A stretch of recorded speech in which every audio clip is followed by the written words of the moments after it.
Për shenjën e peshëve, jemi futur tashmë në një fazë që është vërtet në rritje sipër, por në qoftë se humbasin kohë me gjëra të panevojshme, ekziston mundësia shumë e madhe që të humbasin pikërisht këto fat të madh, këtë shans të madh që po hyjnë në jetën e tyre.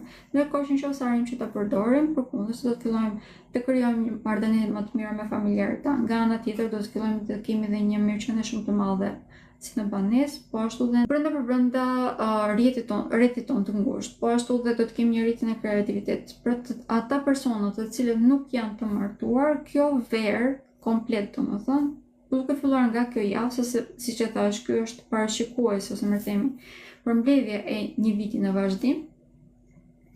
Për shenjën e peshëve do të thotë edhe fillimet të reja në jetën e tyre sentimentale. Pra është një javë shumë e ngjeshur dhe shumë pozitive, nëse përdoret në mënyrë të tillë. Kushti vetëm pra është që të mos e lojnë veten e tyre që të futen në psikologji të cilat janë të pashëndetshme.